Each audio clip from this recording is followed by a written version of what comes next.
Olá, amados, que a graça e a paz do Senhor seja com todos. A respeito de onde as pessoas vão quando morrem, esse aqui é o terceiro e último vídeo.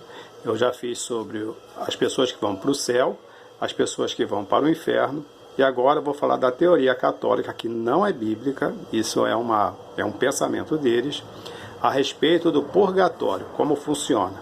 Eu sei porque eu já debati com alguns padres, e até alguns seminaristas, um seminarista e 3 padres, né? E eles podem, com você, conversar, ele vai falar que não é nada disso, mas se você entrar no debate com ele, mostrar os textos bíblicos, ele vai falar que é assim, e ele vai determinar que isso é certo, e eu já vou dizer por quê. Então, segundo a Igreja Católica, a pessoa está aqui na Terra, aqui é a Terra. Aí aqui é o purgatório, aqui é o limbo, aqui é o inferno e aqui é o lago de fogo. Vou explicar já. Vou botar um pequenininho aqui. Isso aqui seria uma criança. Então, segundo a Igreja Católica, todas as pessoas que morrem sem Cristo, morrem no pecado, elas vão para o purgatório. Para o purgatório. No purgatório, ela vai purgar os seus pecados e um dia vai ser purificado e vai para o céu. E quem vai para o inferno, segundo eles? Quem vai para o inferno, segundo eles, são os que são...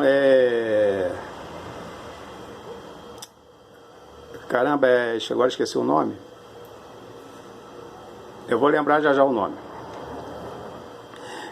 Que a igreja que determina que essa pessoa não será salvo. Por exemplo, quem são essas pessoas? Eu vou dar um exemplo bem clássico.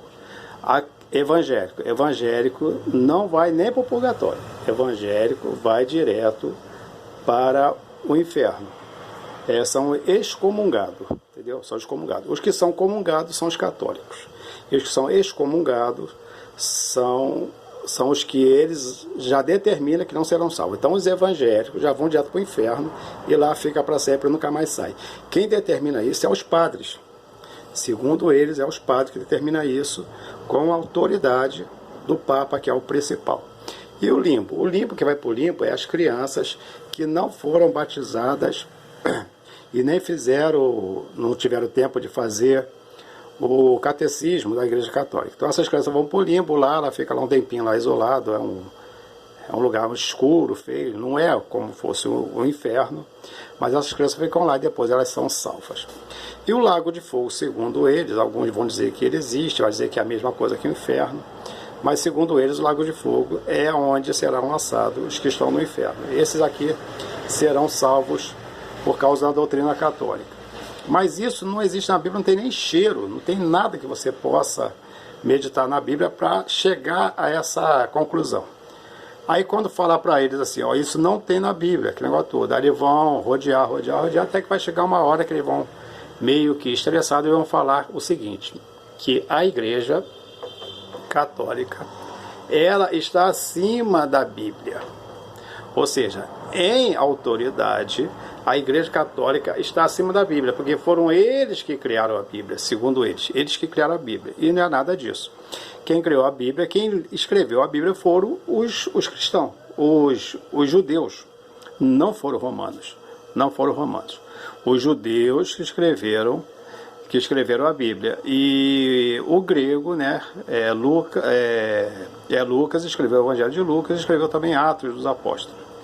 Ou então, eles não criaram Bíblia coisa nenhuma. A junção da Bíblia já é uma outra história, mas também não tem nenhum mérito deles. A igreja, quando fez a junção da Bíblia, esses 66 livros da Bíblia, que foi escolhido na época e que depois, alguns séculos atrás, eles adicionaram mais 7 livros que também não vai influenciar em nada a história da Bíblia. Isso aí, então, quem fez a junção disso aqui, dos 66 livros, não tem nada a ver com os católicos de hoje. Era outra igreja, era outro tipo. Não tinha nada das doutrinas católicas que tem hoje, que na verdade são grandes heresias, né? Infelizmente tem que falar assim. Ou então, esse é o princípio do pensamento católico a respeito do inferno, do limbo e do lago de fogo. E de quem vai para lá, quem é que determina isso? Segundo eles, é a Santa Igreja Católica. E lembre-se que servir a Deus não é difícil. O que é difícil é deixar o pecado. Até a próxima, querendo Deus, um forte abraço e que Deus nos abençoe sempre.